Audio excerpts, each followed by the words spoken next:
Assalamualaikum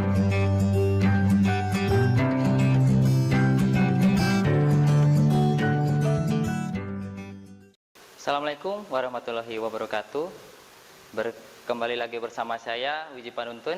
Pada kali ini saya akan menerangkan materi mata kuliah Matematika Ekonomi lanjutan dari pertemuan yang sebelumnya. Di dalam matematika ekonomi yang akan saya bahas kali ini ada beberapa poin yang akan dibahas. Seperti yang pertama adalah diferensial fungsi sederhana, diferensi fungsi majemuk, integral, metrik, serta penerapan metrik dalam analisis masukan keluaran. Lalu apa itu pengertian diferensial? Diferensial adalah fungsi lain dari fungsi sebelumnya, misalnya fungsi f menjadi f aksen, yang memiliki nilai tak beraturan. Turunan diferensial digunakan sebagai suatu alat untuk menyelesaikan berbagai masalah dalam geometri dan mekanika. Teori diferensial adalah teori yang membahas mengenai adanya perubahan variabel terikat akibat perubahan variabel bebasnya, di mana perubahan variabel bebas tersebut tergolong perubahan yang sangat kecil. Kemudian terdapat kuosien diferensi dan derivatif. Jika y sama dengan fx dan terdapat tambahan variabel bebas x sebesar delta x, maka y sama dengan fx, di mana y ditambah delta y sama dengan fx ditambah delta x, dan delta y sama dengan fx ditambah delta x dikurangi y. Delta y sama dengan fx ditambah delta x dikurangi fx, di mana delta x adalah tambahan x, sedangkan y adalah tambahan y. Akibatnya adanya tambahan x. Jadi delta y timbul akibat adanya delta x. Apabila pada persamaan satu ruas kiri dan satu ruas kanan sama-sama dibagi dengan delta x, maka diperoleh delta y per delta x sama dengan fx ditambah delta x dikurangi fx dibagi dengan delta x. Bentuk delta y per delta x inilah yang disebut sebagai hasil bagi perbedaan atau quotient diferensi atau difference quotient, yang mencerminkan tingkat perubahan rata-rata variabel terikat y terhadap perubahan variabel bebas x. Hasil penurunan fungsi disebut juga proses diferensiasi, yaitu merupakan penentuan limit suatu quotient diferensi, atau dengan kata lain delta x sangat kecil. Hasil turunan diferensiasi dinamakan juga dengan turunan atau derivatif. Kemudian yang berikutnya adalah kaidah-kaidah diferensiasi. Ada beberapa macam kaidah diferensiasi. Yang pertama yaitu diferensiasi konstanta, kemudian yang kedua adalah diferensi fungsi pangkat, kemudian ada diferensiasi pembagian dan perkalian konstanta dengan fungsi. Kemudian yang selanjutnya adalah di dalam diferensi konstanta, jika y sama dengan k, di mana k adalah konstanta, maka dy per dx sama dengan 0. Kemudian di dalam diferensi fungsi pangkat, jika y sama dengan x pangkat n, maka dy per dx sama dengan nx pangkat n dikurangi 1. Kemudian di dalam diferensi perkalian konstanta dengan fungsi, jika y sama dengan k per v, di mana v sama dengan hx, maka dy per dx sama dengan k dikali dv per dx. Kemudian di dalam diferensi pembagian konstanta dengan fungsi, jika y sama dengan k per v, di mana v sama dengan hx, maka dy per dx sama dengan k dv per dx dibagi dengan v kuadrat. Kemudian yang berikutnya yaitu diferensial fungsi majemuk. Diferensial fungsi majemuk merupakan diferensiasi untuk fungsi-fungsi yang mengandung lebih dari satu macam variabel bebas. Kemudian ada diferensi parsial, yaitu diferensiasi bagian demi bagian. Kemudian selanjutnya, pada umumnya variabel ekonomi berhubungan fungsional tidak hanya satu macam variabel, tetapi beberapa macam variabel. Di dalam diferensial fungsi majemuk terdapat yang namanya nilai ekstrim, yaitu nilai maksimum dan nilai minimum. Adapun beberapa metode untuk menghitung nilai ekstrim, diantaranya yaitu yang pertama adalah pengganda Lagrange, yaitu dengan cara menjumlah fungsi yang hendak dioptimumkan ditambah hasil kali pengganda Lagrange dengan fungsi kendala. Kemudian yang berikutnya ada optimisasi bersyarat, dan kemudian yang ketiga adalah metode Kuhn-Tucker, yaitu merupakan pengembangan dari metode optimisasi bersyarat. Kemudian yang selanjutnya adalah penerapan dalam kegiatan ekonomi.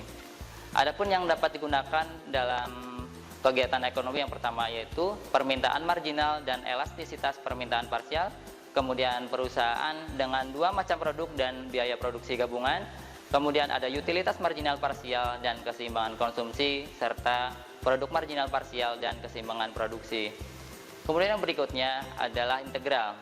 Integral dibagi menjadi dua, yang pertama adalah integral tak tentu, kemudian yang kedua adalah integral tertentu.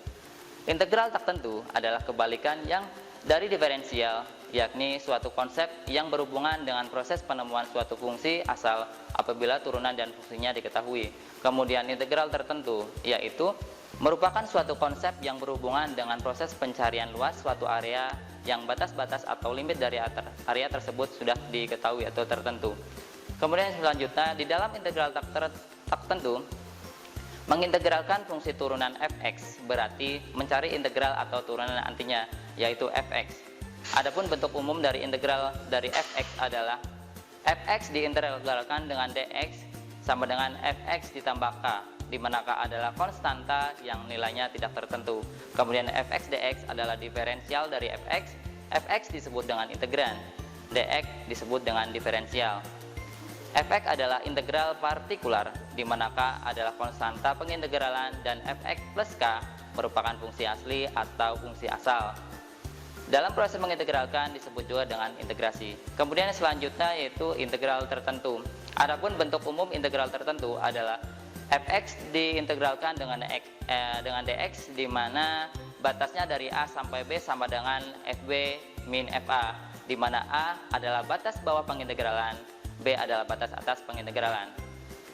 Integral tertentu dapat digunakan dalam penerapan ekonomi. Di antaranya yang pertama adalah mencari surplus konsumen, mencari surplus produsen, mencari fungsi biaya, fungsi penerimaan total, fungsi konsumsi, serta fungsi tabungan. Kemudian selanjutnya poin yang berikutnya adalah matriks. Apa itu matriks? Matriks adalah susunan bilangan dalam bentuk persegi panjang dan diapit dengan tanda kurung atau tanda kurung siku. Bilangan-bilangan yang terkandung dalam matriks disebut dengan unsur. Kemudian jajaran horizontal unsur-unsur dalam matriks dinamakan baris, sedangkan vertikal dinamakan dengan kolom. Suatu matriks dinotasikan dengan huruf kapital. Matriks mempunyai ukuran yang disebut dengan ordo. Ordo matriks berbentuk A dikali B, di mana A adalah banyak baris dan B adalah banyak kolom. Kemudian ada beberapa jenis-jenis matriks yang akan saya bahas. Di antaranya yang pertama adalah matrik baris, matrik kolom, matrik nol, matrik persegi, matrik segitiga atas, matrik segitiga bawah, kemudian ada matriks diagonal dan matriks saklar. Di dalam matriks ada beberapa istilah. Ada yang disebut dengan determinan matriks. Determinan matriks adalah penulisan unsur-unsur sebuah matriks bujur sangkar dalam bentuk determinan, yaitu diantara sepasang garis tegak determinan dari matriks A. Determinan dari matriks A lazim ditulis dengan det A. Kemudian ada minor dan kofaktor. Minor dan kofaktor adalah suatu cara penyelesaian yang berlaku umum untuk determinan berdimensi berapapun. Kemudian transpose adalah suatu matriks yang dikerjakan pertukaran antara dimensi kolom dan baris. Kemudian ada adjoint. Adjoint merupakan ubahan matriks dari kofaktor-kofaktornya atau transpose dari kofaktor. Kemudian ada inverse matrix, yaitu adalah kebalikan dari matriks. Mencari matriks balikan yang apabila dikalikan dengan matriks aslinya akan menghasilkan matriks satuan. Dari pengetahuan matriks yang telah diketahui dapat digunakan dalam penerapan kegiatan ekonomi, seperti misalnya dalam analisis masukan dan keluaran.